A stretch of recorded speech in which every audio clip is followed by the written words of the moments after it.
আজকে তরকারির কালারগুলো অনেক সুন্দর আসছে, অনেক সুন্দর লাগে কালারগুলো।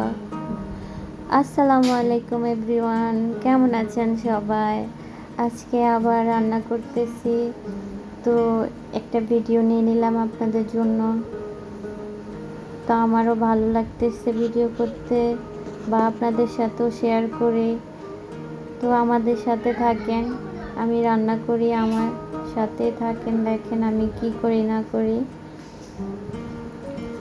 তো আজকে আমি হাঁসের মাংস পাকাবো আর চাল কুমড়া শাক দিয়ে শুটকি দিয়ে পাকাম। তো দেখেন আমি লোটে শুটকি দিয়ে চাল কুমড়া শাক দিয়ে পাকাবো, তো আপনাদের সাথে শেয়ার করতেছি। দেখেন আসলে আমি অত পরিপাটি করে ভিডিও করি নাই, নিজে নিজে ভিডিও করি। তো তো মোবাইল দিয়ে তো আমার হয়তো ভিডিও সুন্দর হয় না।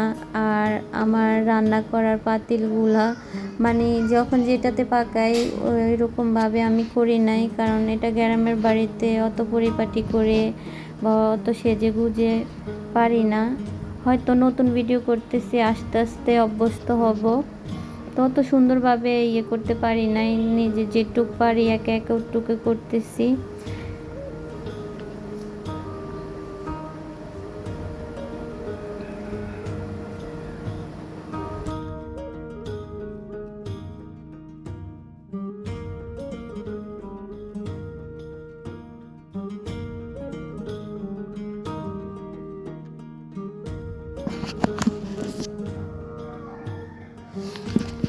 তো আমি যখন যে পাতিল হাতের কাছে পাই ওইটাতেই রান্না করি, এত ভালো মন্দ বুঝি নাই এই আর কি। দেখেন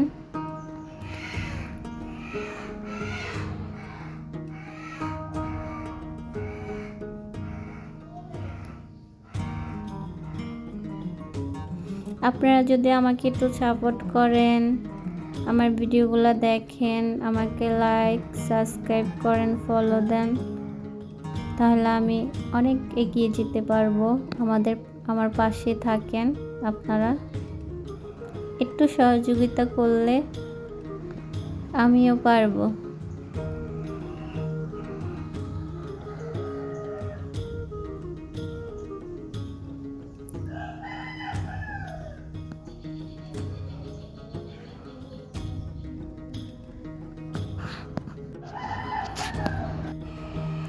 আমার রান্না হয়তো আপনাদের মতো নাও হতে পারে, নাও ভালো লাগতে পারে,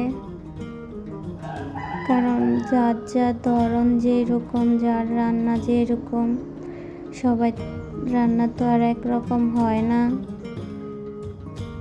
তো তারপর আমি যেভাবে রান্না করি না কেন, আমার ফ্যামিলিরা সবাই অনেক প্রশংসা করে রান্না খেয়ে। আমার আবার যদি আমার রান্নার একটু প্রশংসা করে, তাহলে আমি তারে সব সময় কি না কি রান্না করে খাওয়াইতে ইচ্ছে হয়, মনে হয় যে আমি সব কিছু রান্না করে ওকে খাওয়াই। যদি আমার রান্নার প্রশংসা না করে, তাহলে আমার রান্না করতে ভালো লাগে না। কেউ যদি আমাকে রান্নার প্রশংসা করে, তাহলে আমার রান্না করতে খুবই ইচ্ছে হয়, এরকমটা।